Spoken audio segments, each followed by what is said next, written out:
Hello, everyone. Welcome to the 86th annual meeting of the Runestone Electric Association. I will now call the meeting to order, and I'll ask you, those of you who can, to stand and say the Pledge of Allegiance with me, please.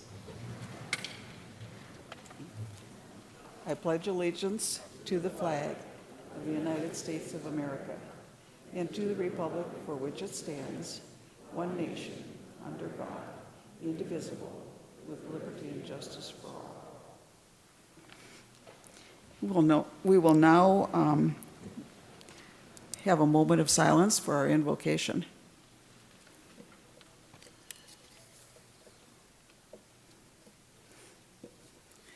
And I declare that we do have a quorum here. The notice of the meeting and proof of mailing will be made a part of the record of the meeting. I'm going to now appoint Mark Sugden as parliamentarian of this meeting. Mark is our attorney, and he's currently with the tellers, but he will be here by the time we get to the question and answer part. Those of you who have been waiting to cast your ballot, the ballot box is located near the registration area, and balloting will close in just a few minutes. A motion is needed to limit debate to no more than 5 minutes total per person and no more than twice per person on the same subject, with the stipulation that the parliamentarian has the right to overrule if he sees fit. Could I have a motion to that effect, please? Okay, is there a second? Second. Okay, all in favor say aye. Aye. Opposed say nay. Thank you, the motion carries. We'll now ask for a motion to approve the agenda as printed on the front cover of the annual meeting mailer. Do I have a motion to that? Okay, a second? Okay, thank you. All in favor say aye. Aye. Opposed? Motion carries. We have a few special guests in the audience, and you got to pardon me, I will not be able to see you, but I'm hoping that you can stand up if your name is called. We have two former directors here, Dwayne Roselle and Ronnie Holm. Are they here? Okay. And in addition, Lois Kroonquist is here. She's the CEO at Star Engineering. And Jenny Strine, the CEO of AgriLight. Way in the back, I think. Huh? Thank you, and welcome, and thank you for coming. I'd like to introduce our directors. From District 1, we have Andy Anderson. District 4, Dave Staples. District 5, Mike Loken. District 6, Cliff Patrick. And District 7, Matthew Matson. And I'm the Barbara Johnson. I'm the director from District 2. And Audrey Jelly, who is from District 3, is unable to be with us tonight. Also up here, we have our CEO, Al Heyman, and our Manager of Member Services, Sue Lundeen. Now, we have two districts. We have 3 districts this year. As you know, when we do the elections, we have 7 districts, and we run for 3-year terms. 2 are up 1 year, 2 are up the next year, and then 1 year we have 3, and this is the year that we have 3. Districts 3 and 7 are running, the candidates are running unopposed, but in District 6 we have 3 candidates. We have Bruce Harvey, Joel Sela, and Paul Stennis. If the 3 of you could stand up. Okay, and good luck to all 3 of you. Our tellers today are from District 1, Nancy Hagemuller, District 2, Glenn Van Amber, District 3, Janet Johnson, and District 6, Jim Jensen. Mail ballots were presented to the tellers by a representative from Clifton Larson Allen LLP, and the tellers are counting the mail ballots at this time. Balloting is now closed. And Mark snuck in while we were done, so they must be done. There's our attorney, is Mark Sugden, at the head table also. Those of you who may have attended an annual meeting before recall that within the annual meeting mailing, we include a copy of the minutes of the previous meeting. By doing this, it is possible to dispense with the reading of the minutes, since each of you has had the opportunity to examine the minutes at home. If you agree with not reading all of them tonight, I will accept a motion to dispense with the reading of the minutes of the 2022 annual meeting. Okay. A second? Okay. All in favor say aye. Opposed? Thank you. The motion carries. Since the reading of the minutes of the last annual meeting has been waived, are there any additions or corrections to the minutes? Hearing none, I will accept a motion that the minutes of this meeting should show that the minutes of the last annual meeting were approved as printed and mailed to all of the members of the association. Do I have such a motion, please? Okay. Thank you. A second? Okay. All in favor say aye. Opposed? Motion carries. And with that, I will introduce our CEO, Al Heyman, to give his financial report, please.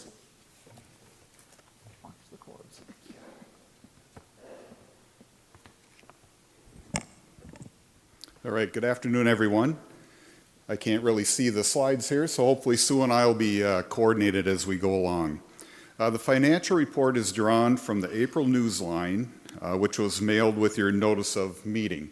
In recent years, we've used the Newsline as our annual financial report.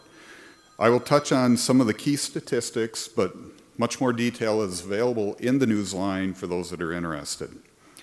Net margin for the year came in at just under $2 million. Rising costs due to inflation was a factor in lower margin as expenses were higher than expected. Times interest earned ratio tells us our ability to pay interest that we have on loans. Our ratio is at 2.19. Lender requirements are to be greater than 1.25. Kind of a side note for those who watch interest rates, our blended interest rate today stands at 2.97%. And those are long-term loans that we have. We have a relatively small amount right now in short-term variable debt. Equity at year end was 37.6%. Equity fluctuates according to margins, capital credit retirement, and borrowing.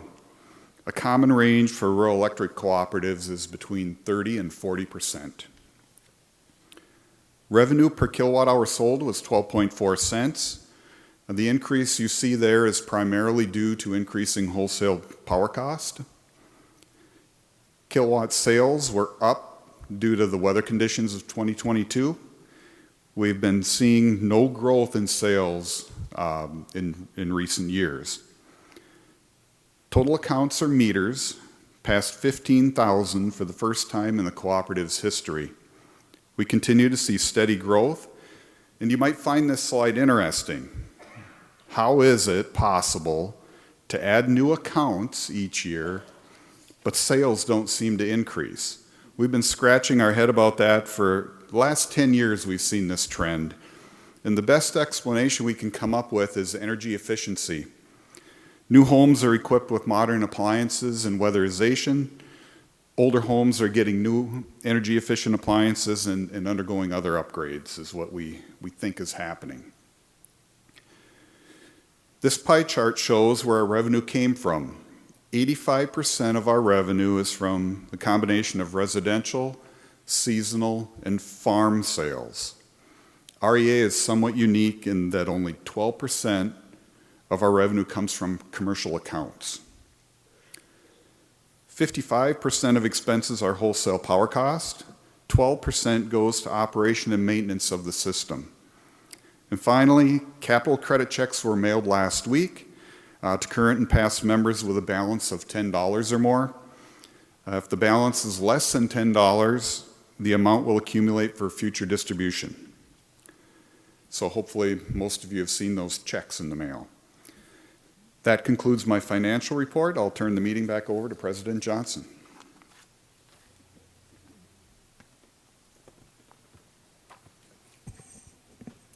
Thank you, Al. I will now ask for a motion again. My calling in life tonight is to ask for motions, I believe.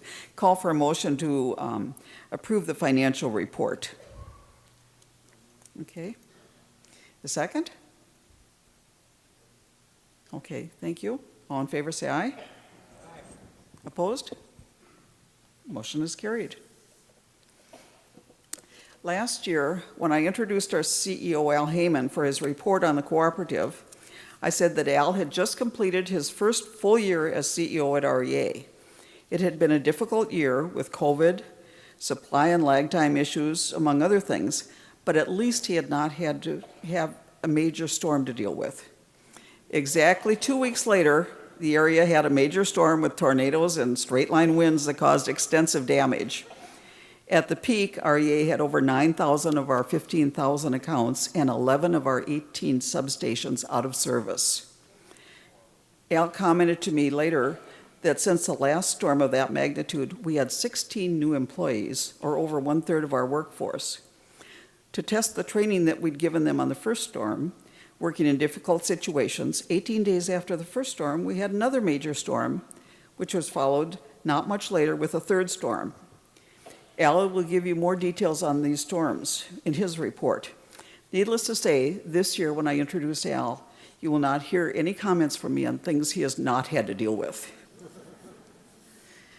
I think it's appropriate at this time to thank our employees for the way they handled these storms. The linemen, of course, are always obvious since they are out in the adverse conditions, working long hours to get the power back on. But behind the scenes are countless others who man the phones, taking calls and outages, scheduling the crews, and so much more. Thanks to all of you, wherever you are.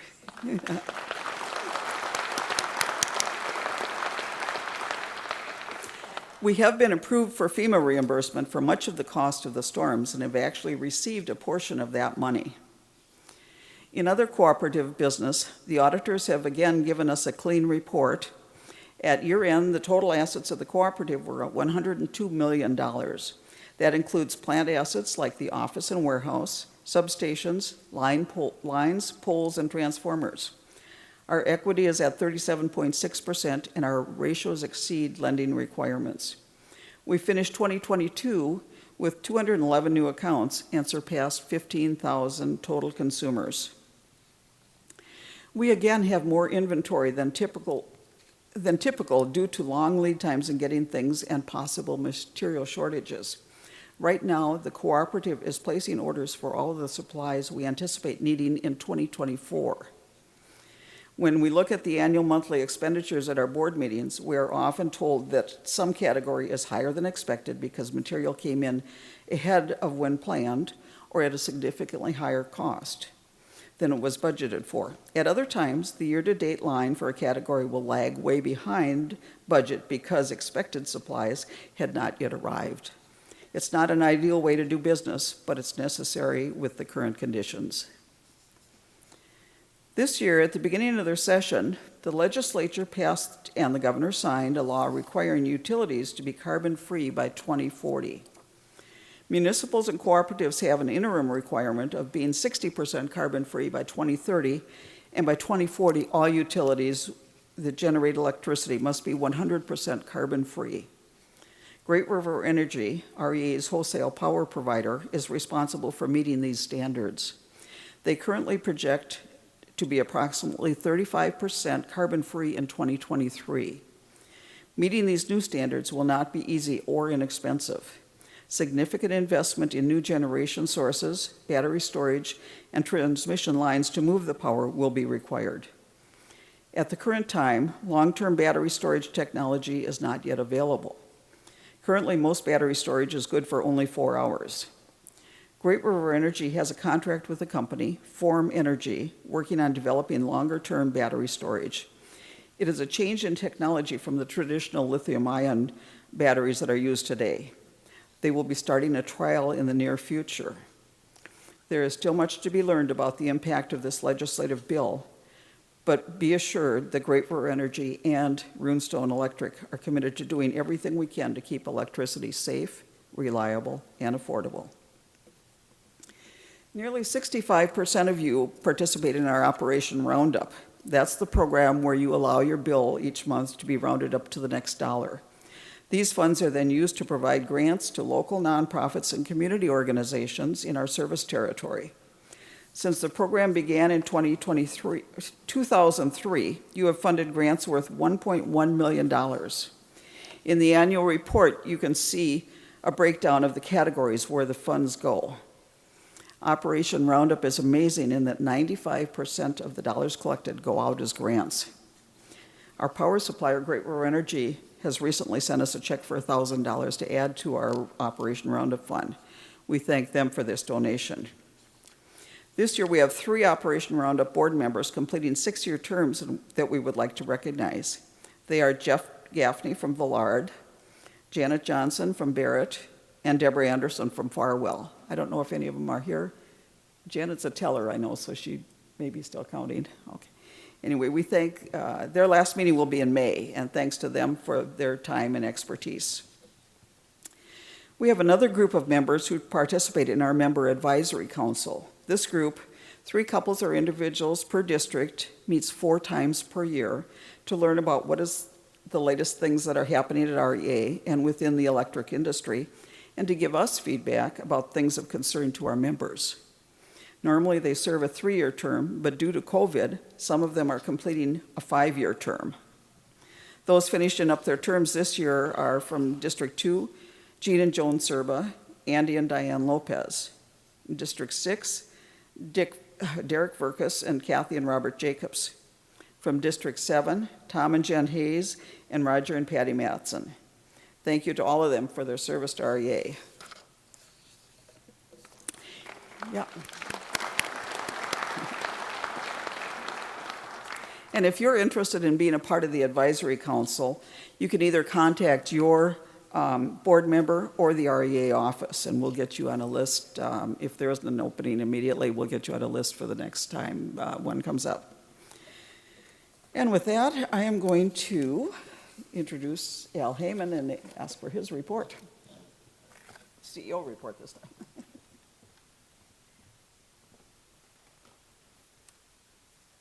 Thank you, President Johnson. I believe that when you made the, we're going to be formal. So I believe when you made the introduction last time, I did knock on the wood, but this apparently didn't work. So, yeah, really those 3 storms were top of the challenge for us last year. Barb mentioned the new employees. It had been 2013 since we had a storm like that. So we had a lot of training, software upgrades, and really you don't stress your internal processes until you're faced with something like that. So our storm expenses exceeded $800,000. Within that total includes the normal storm restoration of labor and fuel, but we also had cost of poles, wire, damaged transformers. Fortunately, as a cooperative, REA is eligible to apply for assistance with the Federal Emergency Management Agency, commonly known as FEMA. And I'm happy to announce that we received word that we'll be getting $800,000, a little over $800,000 reimbursed. We have received part of the money and we expect to see the rest of that. So just an example of FEMA helping out here locally. This picture shows damage to poles in Stevens County. A broken pole is circled. Those that were here early saw the slideshow with a lot of interesting things. I'm just going to have 3 slides here. This is a pic from Douglas County. Storm restoration, as you can imagine, often requires cutting trees. In this picture, that's a big job no matter how you look at it, right? And it's just one example of a type of work that needs to get done before they can really even go about restoring the power. And here, where the trees fell, they need to replace that pole and splice some broken wire. This picture shows the most significant damage from the second storm, the Memorial Day storm. We lost 3.5 miles of line in Grant County due to a tornado. This was south and east of Elbow Lake. And you can see here the poles and wire were blown out into the fields in a big tangled mess. And the poles and wire couldn't be reused again. So we made a decision early on the next morning that we were, once the sun came up and we could assess damage, we decided we were going to bury that 3.5 miles of underground, convert it from overhead to underground. We were able to restore the line within a few days. Normally a project that big would take several weeks, but we were able to put enough people and contractors on it to get that done in a few days. That line was critical to getting power restored to many accounts. Unfortunately, this reduced our summer construction inventory, forcing the delay of some of the projects that we were going to underground last year. That cable finally came in at the end of 2022. Too late for us to do anything with it with the construction season over. At one point during the second storm, we had over 40 guys in the field working. Now our line crew consists of 16 linemen, so we relied heavily on mutual aid for help. Several contractors and neighboring utilities were able to send people to help us. And a special thank you to ALP Utilities, who helped us during both storms. I'm also very proud to report that we had no injuries or accidents during any of the 3 events. That's quite an accomplishment when you consider the work that's being done out there. Lots of chainsaw, heavy lifting, pulling on wire, long hours, worker fatigue, and many, many miles driven. So quite an accomplishment by and people that didn't, they weren't from here that really didn't know how to get around our service territory. To get kind of an idea about the extraordinary nature of 2022, this chart shows one of the key statistics that I track. You can see here the difference. In 2013, we had one multi-day event, and what 22 looked like with the 3 multi-day events. For further perspective, this chart shows customer hours off due to those major storms. 2022 was very unusual and a bit challenging. Looking ahead to 2023, supply chain and inventory is difficult for us to forecast. Cost increases are beyond our control or even our ability to manage at times. Lead times are erratic. In some cases, delivery dates keep pushing out on POs we've already issued. And then at other times, material will just suddenly show up even though it had a delivery date several months out in the future. Heavy trucks are another example of the problem we face. We have a system of determining when our truck should be replaced, and we do a pretty good job of trading those out, getting replacement trucks in to avoid any expensive repairs. Right now, in the past, we waited about a year for delivery. Right now, it's difficult to even get a delivery date at all. So that's requiring us to extend the lives of, we try to replace one heavy truck a year.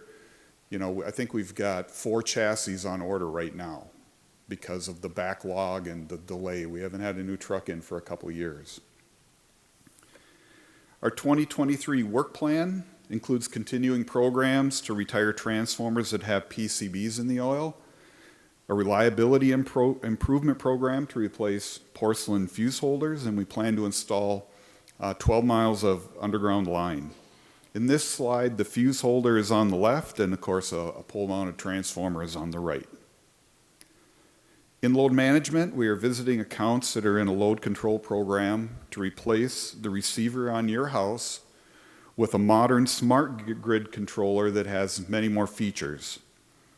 Participation in our load control programs save you and the cooperative money. These upgrades will allow us to develop new programs in the future that will be able to save additional cost.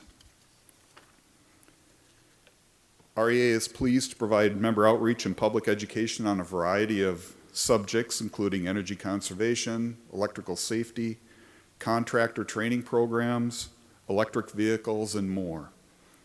You may have heard that grants and rebates are available in the Federal Inflation Reduction Act. These new programs, along with activities at the state level, are driving many changes in how electricity will be used in the future.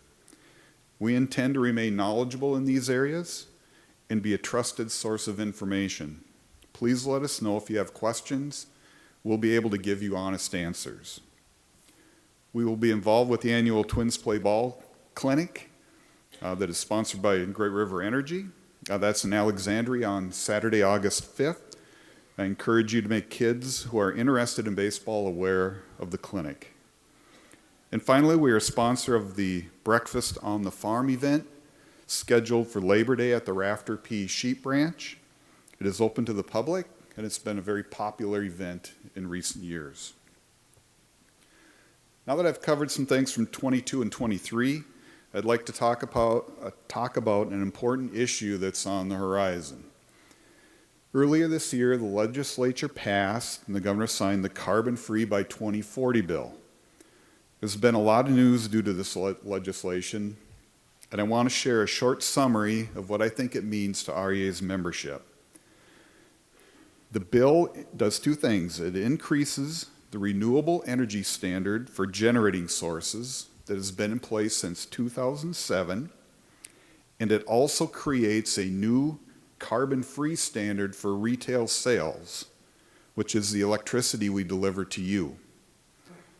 First, the renewable energy standard applies to generation. The 2007 law required 25% renewable energy generation by 2025. Utilities have been meeting the milestone targets of past years. The new law calls for 55% generation to be 55% of generation to be renewable by 2035. The second part, the carbon-free standard, applies to sales. Our power supplier, Great River Energy, is responsible for compliance. They must reach 60% carbon-free by 2030 and 100% by 2040. So what qualifies as renewable energy? Well, it is kind of what you think: solar, wind, large existing hydropower, hydrogen, and biomass. Carbon-free has a slightly different definition, and it includes nuclear power. However, current Minnesota law prohibits construction of new nuclear power plants. This might be something that probably has to be examined in the future as to whether to allow construction of nuclear plants. The question then is, how do we achieve the carbon-free standard of 100% by 2040 when the renewable energy standard is 55% by 2035? The answer is by using what's called renewable energy credits, or RECs. A REC is produced when a renewable energy source generates 1 megawatt hour of electricity and delivers it to the grid. The REC then is counted toward the renewable energy standard for generation, and it can also be applied to the carbon-free standard. RECs can be bought and sold in an open market, sort of like an auction. Those who are short on RECs to get to the 100% level can buy from those who have extra. GRE is positioned well for the immediate future. By adding large amounts of wind to their supply portfolio in recent years and reducing the amount of coal, GRE has been preparing for this situation. The new law doesn't require GRE to react immediately, and there's time to develop a strategy for compliance. In summary, GRE is at 25% renewable generation. Already agreed to contracts coming online will bring them to 55% by 2035. Under the carbon-free standard, GRE was 19% carbon-free in 2021. They should be 35% by 2025, or during 2023, and they must be 60% by 2030 and 100% by 2040. Here's how Runestone is affected. GRE is responsible for compliance, but we have a voice at GRE and we'll share what we think is the best approach going forward. Reliability shouldn't be impacted in the short term because fossil fuel generation can be used during times when wind and solar isn't available. To the extent that GRE or other utilities need to, they can purchase RECs from the market to meet the carbon-free standard. However, price volatility is a risk since today's market is lightly traded. Fortunately, GRE doesn't expect to be a buyer anytime soon. In the long term, my biggest concern is that the technology and infrastructure doesn't yet exist to achieve the full 2040 goal. Significant investment in carbon-free generation needs to be made. Hundreds, maybe thousands of miles of new regional transmission lines built, and large capacity, long duration battery storage must be developed. 100% carbon-free by 2040 is a big, bold goal, but it may be expensive and difficult to achieve. In closing, I want to make you aware of two large transmission projects coming through our system. I believe there was a meeting at the Holiday Inn last night on one of them. Everybody in the affected corridor, landowners, have or will receive a mailing. And the mailing is a notice of public meetings to introduce the projects to the public. The first one involves adding a second set of wires to the large poles that run along I-94. That project should have minimal impact in this area since the towers are already in place and very little new right-of-way is required in the Alexandria area. The second project is a new line from the Ortonville area to Alexandria. This slide shows the possible corridor running east of Ortonville to Benson, then north to Alexandria. The line will terminate in the large transmission substation that is south of Alexandria along I-94. And we will share information as we get it with you as these projects move through the planning process. On a personal note, thank you to the REA board and the REA employees. Without their support, I wouldn't be able to fulfill my duties in this very enjoyable and satisfying job. And thank you to all of you, the members, who took the time tonight for this meeting. I always appreciate the feedback and words of encouragement that we receive from you. President Johnson, I think we have time for a couple questions. If we want to take that from the audience. If you wish to ask a question, we have a microphone that we would like to bring you so everybody can hear. So if you have a question, please stand, and then we ask that you state your name for the record.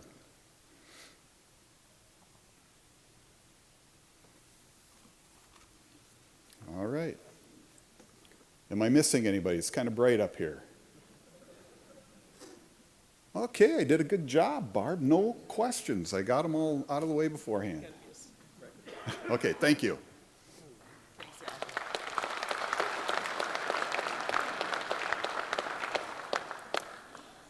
Okay, now, this guy's taller than me. Cliff Patrick, I'm going to ask you to come over here, please. Cliff Patrick is our director for District 6, and he has announced his retirement from the REA board after 9 years of service. Be careful, there's stuff here. Okay. And cords all over. Yeah, thanks. Yeah. Cliff has been a member of REA since 1981. He was on the Member Advisory Council in 1981 and 82. He was on the Operation Roundup Trust Board from 2011 to 2014, and he has been on our board since 2014. He was board vice president from 2018 to 2020. We'd like to thank you for your service. It's not going to be the same on the board meetings without you. No, thank you. And we have a little something for you. Wow. You can maybe show them. Yeah. You want to say something? Sure. Okay. Well, it's been an honor and a pleasure to be on this board, and I want to thank my fellow members of District Number 6 for allowing me the opportunity and the honor. Next, I'd like to thank the management, staff, and my fellow board members. It's been a fun project. And if there's one thing I've taken away in 9 years, it's just how important the stuff that Runestone brings to us every day is. If you don't think it is, this little guy right here, or better yet, tomorrow night at 7 o'clock, pull the main for a half hour. See how long it takes you to get to 7:30. So with that, I want to thank everybody. This has been a good experience, and I am blessed, and I thank you.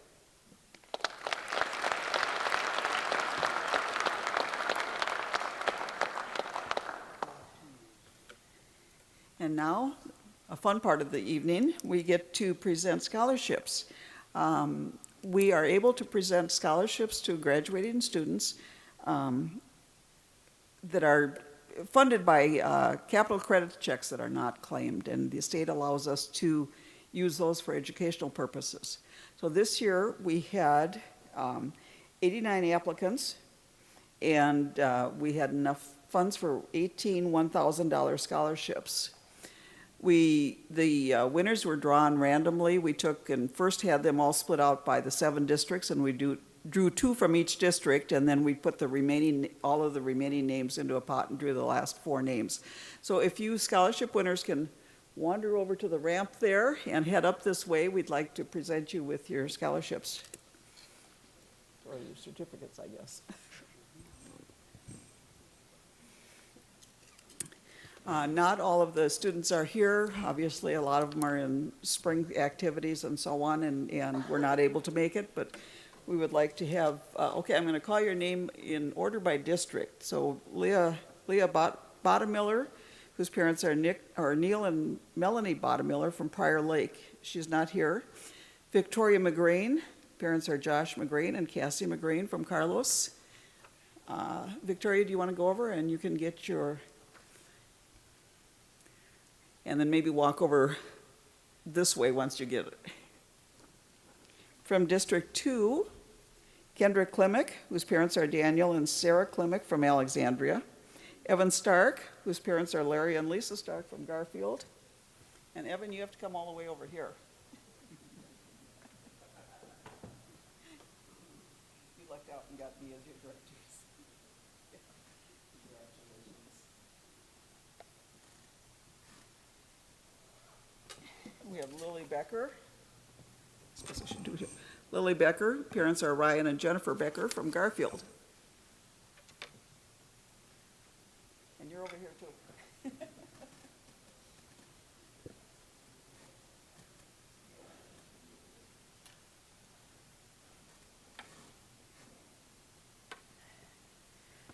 From District 3, Olivia Luthi, parents are Ryan and Heather Luthi from Evansville.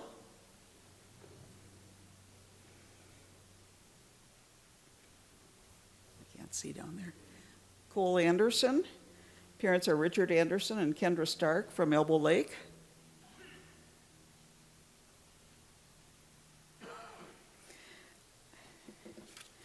Roman Mihailovsky, whose parents are Val and Olga Mihailovsky from Hoffman. I'm sorry if I mangled that name. And Ashley Larson, whose parents are Brett and Renee Larson from Alexandria. She is not here.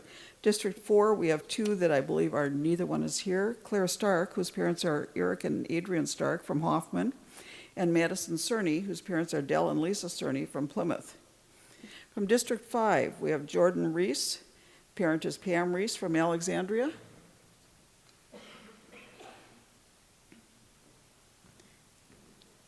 And Lauren Larson, parents John Larson and Kaylee Thuft from Alexandria. And from District 6, Lindsay Middendorf, parents are Travis and Jennifer Middendorf from Osakis. And Reese Larson, whose parents are Wade and Nissa Larson from Benson. And from District 7, we have 3, and I don't believe any of them are here, but Allison Leach. Parents are Roland Jensen and Molly Fallon from Morris.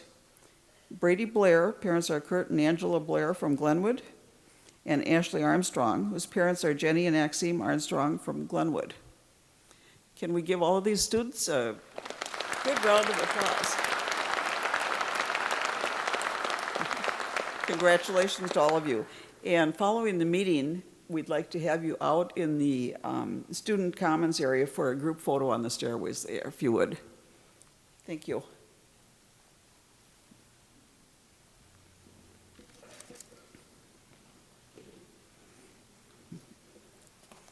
Is there any unfinished business? Is there any new business? I'm going to give you one more chance here at Al and so on. Are there any questions we can answer? Moving right along. I'm going to call on our attorney, Mark Sugden, for acclamation voice vote for Districts 3 and 7, and to report on the District 6 election. Mark? Thank you. Oh, you're going to sit. In District 3, the incumbent director candidate, Audrey Jelly, and in District 7, the incumbent director candidate, Matthew Matson, both ran unopposed. Under REA's bylaws, Audrey and Matthew can be elected by acclamation, which is a voice vote by the members of Districts 3 and 7. Do we have a motion to elect Audrey Jelly as director for District 3? We have a motion. Is there a second? Up there, thank you. Any discussion? All in favor, please say aye.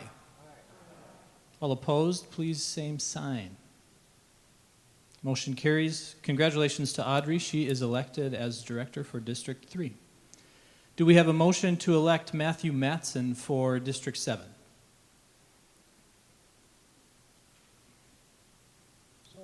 I believe we have a motion. Do we have a second?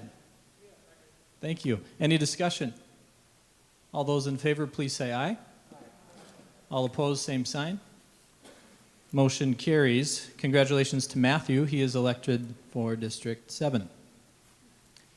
In District 6, the seat is open, and there are 3 candidates on the ballot: Bruce Harvey, Joel Sela, and Paul Stennis.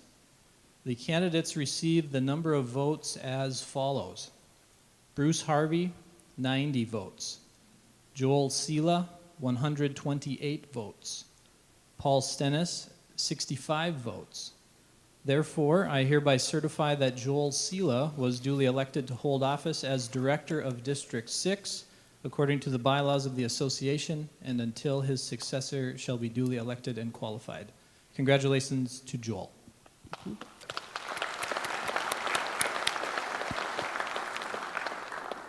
Thank you, Mark.